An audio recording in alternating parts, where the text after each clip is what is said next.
le pas sec, le regard dur. Il parle vite, il donne des ordres. Il impose son stress, comme un virus. Et toi, t'es là, immobile, calme, trop calme. Assez calme, pour qu'il commence à se demander qu'est-ce qu'il mijote, pourquoi il bronche pas. Parce que dans sa tête, ton silence, c'est pas normal. Et c'est là que tout change. Ce que les autres prennent pour de la faiblesse, c'est parfois le signe que tu tiens les rênes. Celui qui reste calme alors que tout le monde s'agite devient le seul repère. Et le repère, c'est pas celui qu'on bouscule, c'est celui autour duquel on finit par tourner. Dans cette vidéo, tu vas découvrir comment inverser le rapport de force sans un mot, comment déstabiliser en restant maître de toi. C'est la stratégie des discrets, des silencieux, celui qui n'ont pas besoin d'élever la voix pour imposer le respect.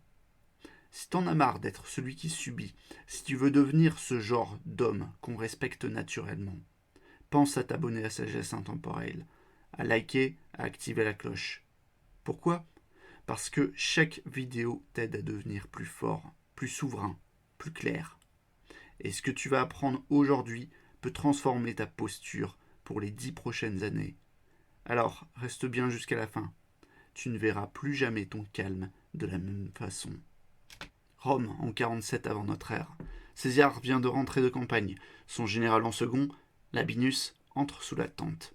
Il a le regard lourd, les sourcils froncés, les mots secs. Il vient de perdre un escadron, par excès de zèle. Il parle vite, il accuse. Il veut se décharger. César, lui, ne bronche pas. Il fixe Labienus sans hausser le ton. Il ne coupe pas, il écoute. Mais sans trembler. Ce silence, il est glaçant. Parce qu'il ne donne rien à mordre. Et au bout de quelques secondes, c'est Labienus qui se justifie, qui se perd, qui s'effondre dans ses propres mots. Cette scène dure à peine 1 minute. Mais elle retourne complètement le rapport de force. Pas par un coup d'éclat, par la présence, par le calme, par ce regard qui dit « Je sais ce que tu fais, et je n'ai pas besoin de réagir pour reprendre la main. » Aujourd'hui, dans ton open space, dans un entretien face à ton manager qui explose pour une virgule, c'est exactement la même mécanique. Il te teste, il te provoque, il cherche à poser sa domination en t'imposant son stress.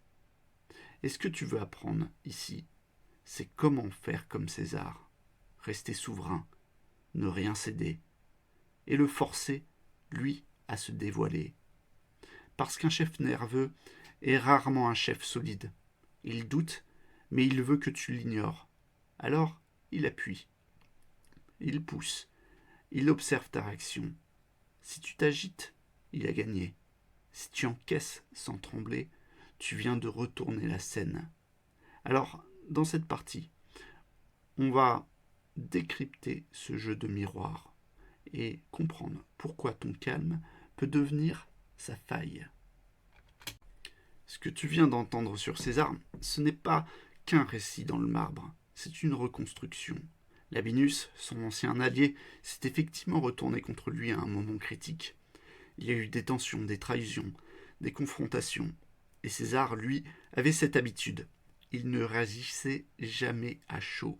Il observait, il absorbait, il laissait l'autre s'enfermer dans son propre excès. C'est ce qu'on retient. Ce n'est pas la scène exacte. C'est la vérité qu'elle porte. Parce que dans la vraie vie, que tu sois empereur ou salarié, les rapports de force se jouent rarement sur des coups d'éclat. Ils se jouent sur ce que tu laisses paraître et ce que tu refuses de donner. Quand l'autre t'agresse, il cherche ta réaction, pas pour t'entendre, pour te contrôler. C'est pour ça que cette phrase de Sénèque tombe juste. Celui qui s'énerve subit l'autre. Celui qui reste maître de lui prend le dessus, sans avoir besoin de vaincre. Il ne parle pas d'arrogance, il parle de présence. Parce qu'au fond, garder ton calme, ce n'est pas être passif. C'est choisir quand et comment tu entres dans l'échange. Et c'est exactement ce qu'on va voir maintenant. Pourquoi ce calme ? cette opacité, cette posture silencieuse peut retourner une relation. On va explorer ensemble ce que disent la psychologie moderne et les penseurs stratégiques comme Machiavel. Tu vas voir que dans le monde où tout le monde s'agite, celui qui reste stable devient le centre. Tu te souviens, on parlait de César, de calme, de présence. Ce n'est pas juste une image, c'est une stratégie. Et elle est redoutablement efficace, même aujourd'hui. Quand tu restes calme, face à quelqu'un qui te déborde, tu crées une tension invisible. Une tension que l'autre ne contrôle plus. Ce que les psychologues appellent l'effet de dissonance émotionnelle. Selon une étude publiée dans le Journal of Applied Psychology, quand une personne exprime une émotion intense sans obtenir de réponse équivalente, elle se sent déstabilisée. Et plus encore, si la personne en face reste impassible, c'est comme parler dans le vide. Ça fait monter l'angoisse. Et c'est là que ton pouvoir commence. Ton calme devient un miroir. L'autre y voit ses propres excès, ses propres failles. Tu ne fais rien de spectaculaire, mais tu te tiens bon. Et ce rien, ce vide apparent, devient tout. Parce qu'il oblige l'autre à se repositionner.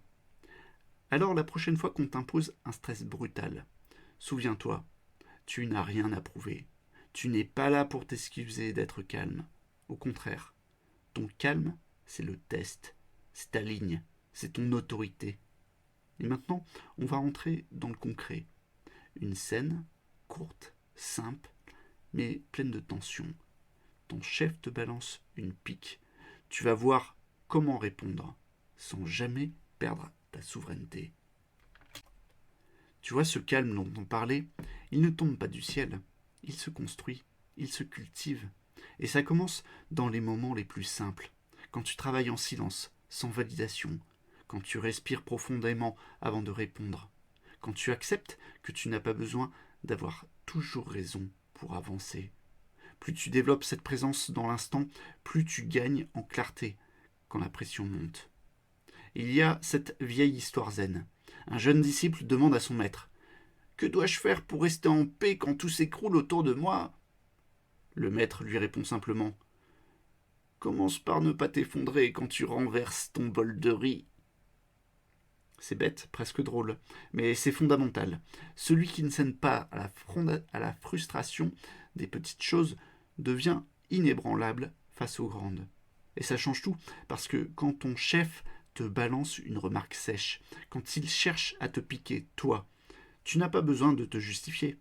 Tu souris, tu notes, tu exécutes lentement, mais précisément. Tu fais ce qu'il faut, ni plus ni moins. Et c'est cette précision, ce détachement, qui crée le doute chez lui, parce que tu n'as pas réagi comme il l'attendait. Tu deviens flou, difficile à lire, tu obéis, mais tu ne te plies pas. Tu laisses l'autre face à ses projections. Et petit à petit, tu changes sa perception de toi. Tu n'es plus le subordonné qu'on presse, tu deviens celui qu'on se méfie, puis celui qu'on respecte. Et c'est exactement ce qu'on va conclure ensemble maintenant. Cette posture-là, tu peux la mettre en place sans forcer, sans bruit, en jouant sur un seul levier, ta souveraineté. On a commencé par une scène forte, tendue, un chef qui impose son stress, et toi, calme, solide, comme l'arbre qui ne plie pas quand le vent se lève. Puis, on a compris pourquoi ce calme, ce silence, ce regard droit pouvait faire vaciller même les plus bruyants. On a vu que ce n'était pas un hasard, mais une stratégie, une manière d'être soutenue par la psychologie moderne et la sagesse ancienne. Ensuite, on a appris à cultiver cette force dans les petits moments du quotidien, comme un muscle invisible qu'on renforce chaque jour. Et enfin, on a vu comment cette posture se traduit dans l'action. Tu fais ce qu'il faut, sans jamais te courber. Tu deviens ce point fixe, l'œil du cyclone. Ces 4 étapes, ce sont comme des pierres d'un sentier. Chacune te rapproche d'une vie plus libre, plus ancrée. plus souveraine. Ce chemin n'est pas facile. Il demande de la constance, de la lucidité, de l'endurance, mais il mène à quelque chose de rare, une paix intérieure qui rayonne, une autorité tranquille que les autres sentent, sans que tu n'aies à la crier. Alors si cette vidéo t'a parlé, aime-la, abonne-toi à Sagesse Intemporelle, active la cloche et surtout, partage en commentaire ton expérience, ce que tu vis, ce que tu retiens. Ta voix compte, elle nourrit la réflexion, elle renforce la communauté. Et si tu veux aller plus loin, j'ai créé une formation gratuite, de la solitude choisie à l'influence authentique. Le lien est juste en dessous. C'est un guide pour ceux qui avancent en silence, mais veulent impacter sans trahir qui ils sont. Et pour continuer ce voyage, je t'invite à regarder la prochaine vidéo sur la sagesse d'un philosophe qu'on cite peu, mais qui a transformé sa douleur en pouvoir intérieur. Tu verras, elle pourra bien recadrer ta façon de voir l'échec. A tout de suite là-bas.